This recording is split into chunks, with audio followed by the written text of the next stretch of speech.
Belê temaşavanêja êdî li Tirkiye pêvaja aştî heye. Pêvaja te bêguman hin alî dibêjin pêvaja baş birê ve diçe êdî dibe derencamê ve hin alî dibêjin bi awayekî kîsaleyî pêvaja birê ve diçe.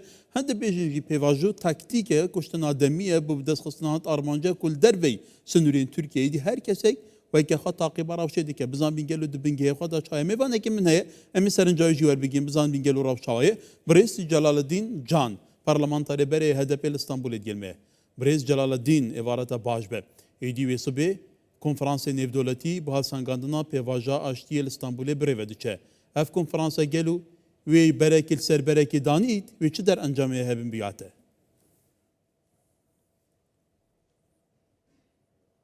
Önce şeyi ifade edeyim.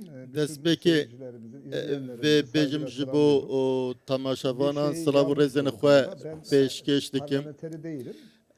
MYK üyesiydim. Ez ne parlamenter bûm, ten endamê desteya rêveberiyê bûm. Destpêkê vê bêjim. Süreçle ilgili şunu Derbarê proseyê dikarim vê bêjim. Ya rastî sistema dewleta Tirkiye pir tengav bibû, tengaviyekî mezin yê sistemê hebû. tek boyutlu değil. û ev tengavî tenê ne aliyê dewletê, aliyê PKK de jî tengavî hebû û hat qonaxek ku bingeha lehevatinê çêbû û Abdullah Öcalan jî vê bikar anî ji bo lehevatinê. O bi vê awayê prose dest pê kir. Birêz Öcalan vê dibêje got em guhertineke demokrasî durust bike. Beriya ku ji bo çareseriya Kurd tiştekî bêje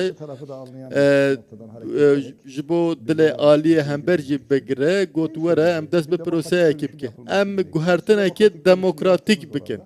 Hûn jî ji bo vê gav bavêjin em jî li ser vê hin gavan bavêjin. Ve bu görüşüne de bağlı kaldı. Bi pabendî vê nêrîna xwe bû divê hemû pêşniyarên ku ji aliyê desthilatê hatin jî bi erênî nêzik bû. Şunu yapmak dixwest vê bike zêdetir bingeha şer û pevçûnê nemîne bingeheke civaka demokrasî ava bibe û ji bo proseyekê aştî dest pê bike. herhangi bir hata da olmaması. Ji bo tu kêmasiyek nebe, tengezariyek nebe ji ber ku hê berê di proseyên berê de Birêz Celaleddîn em gelek caran hay guhdariya civaka demokratîk û komeka destewajên bi vî awayî dikin. Tu zanî jî li Tirkiye pirsa Kurdan pirseke nasnameya ya çandeya coğrafiye ya zimane cudaye û tu zanî jî aliyê beramber çi qas bawayekê din nîzî pirsa Kurdan dibe çawa Kurdan gelo qebûl nake.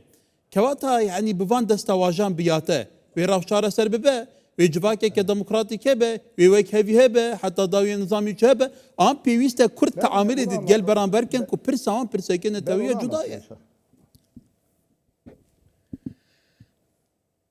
Evet. Belê. Kesildi sözünüz.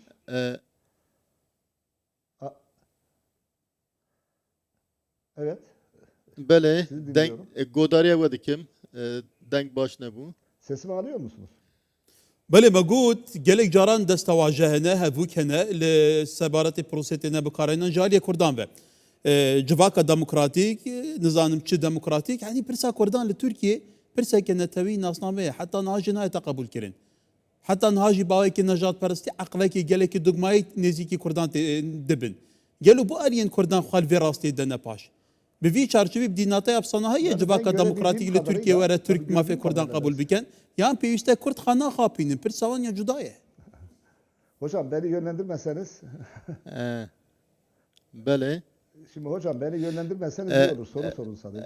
Cevap vereyim. Ez Yani bersiva yönlendirmeye pir biraz pir kapalıyım yani. ez bersiva pirsên we Şunu bidim. anlatmaya çalışıyorum. Dixwazim vê bêjim pirsa Kurdî heye û Birêz Öcalan jî dixwaze pirsa Kurd çareser Ama bike. başlangıç olarak bir Lê demokratik dönüşüm destpêkê hedefledi. dixwaze li ser bingeha proseyeke demokratîk pirsê çareser bike. Dixwaze vê bide qebûl kirin. Bu demokratik dönüşüm sürecine ertelendi. û ev jî û çareseriya pirsê jî ji bo piştî ve hatiye hiştin destpêkê yani çekdanîn bi proseyeke aştî bi rêbazên demokratik çareseriya pirsê û ji bo vê jî hemû berpirsyarî berpirsyarî Öcalan hilgirtiye ser xwe ji bo şaşiyê rû nedin ji bo şaşiyên berê dubare nebin berpirsyarî Öcalan hilgir ser xwe û didem meşandin heta niha em dibînin prosey yekalî dimeşe devlet heta niha çi daxwaz araste kirine ji wî çi xwestine erênî nêzik bûye em dibînin heta niha yekalî ye alî Öcalan ve diçe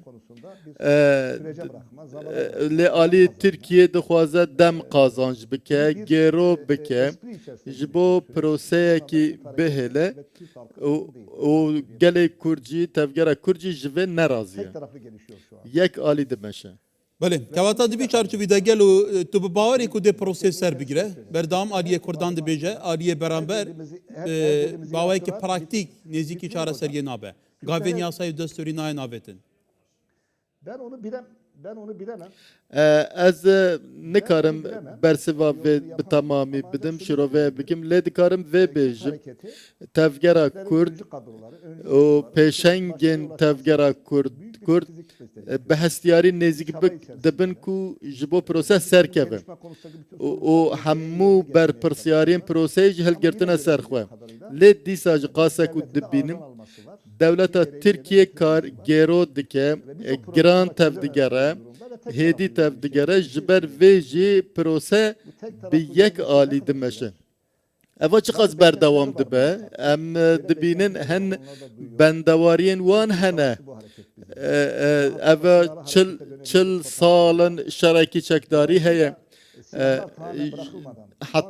heta ku çek neyn danîn şerê çekdarî bi tamamî kirdarî dawî nebe zehmete gavên kirdarî aliyê devletê bavêje ji tevgera Kurd dixwazim bi tamamî çekên xwe deynin carekî din ve negerin şerê çekdarî bingeha vê ava bikin eger ev pêk were jariyê Kurdan ve bi tamamî dest ji çekan hate berdan çek hatna şawtadin hatna avêtin û hikûmeta Tirkiye jî hiç gavekê yasayî û desturî naavêt mucaret şertê wê hate bicînan biyata weke siyasetmedarek piştî vê prosesê ve hikûmeta Tirkiye çi bike gel û vê mafê Kurdan qebûl bike yan wê weke noqtekê zohfa Kurdan bi pejrîneyê dîp awekê din taamilê biket Hocam Kürtler bütün silahları bırakmadı. Kurd hemû silahên xwe nedanîne Pakistan'a silah yaktı. Kurdan tenê sih çekên xwe şewtandine û sedem jî vê dibêje Cemil Bayişî got ji bo hemû pirsgirêk nehatine çareserkirin û Kurd niha li Qendîlê biçekin li Kobanî 60,000 çekdarên xwe hene li pejakê hene ev çekên xwe nedanîne ji ber ku devlet bi erênî hêjî nêzik nebûye Belê li dayî em vê jî bipirsîn berpirseke bilind PKK herî dawiyê ragihand ku şertê wan yê sereke azadkirina Öcalan e heta Öcalan neyet azadkirin hiç gavekê dinyên praktîk ew naavên tu vê pêşhatê çavat bînî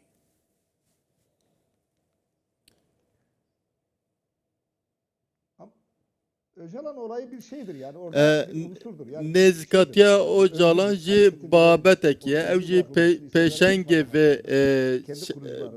vê tevgerê halkı sadece Lê Öcalan özgür bırakılsın. tenê gelê Kurd nabêje tenê bira Öcalan azad bibe û her tişt dawî bibe daxwazên wan ê berfireh hene û dixwazin vê jî gav bi gav cî bi cî bikin lê niha devlet mercên vê amade nekirine ji ber vê jî prose bi yek alî dimeşe Devlete de gereken güven devlete göre tabii. li gor devletê jî ev heye devlet dibêje hê baweriyekî bingehî nehatiye dayîn dixwaze bi tamamî çek werin danîn. Li Qendîlê jî werin danîn, li Kobanê jî, Doğu Kürdistan'da li Rojhilatê Kurdistanê jî çek werin danîn. bırakılmayacağı Öcalan'ın özgürlüğü, bazı Hat hakları, û dibêjin eger Öcalan azad nebe hinek daxwaz neyin cîbîcî kirin, ev Cemîl Bayix jî gotûbû em çekên xwe nedanîne. Belki bi Kurtiye ve jihate bir hemen bêjî bêjîn İlham Ahmed hatı bu Ve vaxandin en bu iyi konferansa tarafı şu, pevaja açtıya en iyi tarafı İstanbul'u. şu,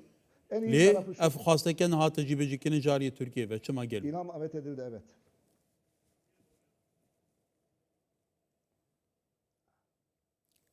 Ben bilmiyorum onu. Ben İlham'ın gideceğini biliyorum. Ne kabul kirina İlham Ahmed nizanim çima hatiye kabul İlham kirin. Ahmet'in de yarınki konferansa Lê geleceğini biliyorum. Sadece onun ez zanim ew jî ülkesinde beşdar İstanbul'da. dibe wek Güney wê Afrika'da da gelek dahil buna, Amerika'da ji dahil. Awropa ji Afrika ji Afrika û gelek deverin din dê werin salona Cem Karaca. Buradaki arkadaşlarınızdan aldım. من انجامên kesên ku beşdar dibin min ew lîsecî li pêş min e û agahiya min jî ew qas. Reis Celalettin Can parlamenku ekiş berpesên berê yên destarê ve beriya HDP li İstanbul'u. Bir şey söyleyeceğim hocam. Bir Eger söyler misiniz? mecal hebe tiştekî Kerem din jî bêjim, Şimdi bir şey söyleyeceğim. ez wek gotina önemlisi dawî ne biliyor tiştê herî giring ev e belê. Alo. Kerem ke Reis Celalettin te gu axif nake min heye ez ê bêjim. En önemlisi nedir biliyor musun? Tiştê herî giring ev e En önemlisi nedir? Tabii dinleyin ondan sonra. En önemlisi şudur.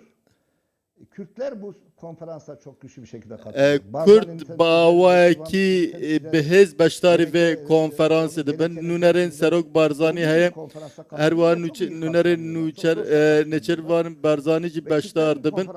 Kürt bawekî bihiz beşdarî vê konferansê dibin. Beşdariya nûnerên Başûrê Kurdistanê jî di vê konferansê de em zanin Serok Barzanî çend roj berê hatibû vê derê cizîrê hinek bûyer jî rûdabûn. Lê ev niha bingeha Yekîtiya Kurdan jî gav bi gav durust dibe. Ez hêvî dikim di serî de Birêz Serok Barzanî û hemû aliyên Kurd rolekî baş bibînin û yekîtiyekî bingehîn ya Kurdan durust bikin. Reis Celalettin Can ekiş serkedên berê yên HDP li İstanbul'u gelme ve gelek subahs.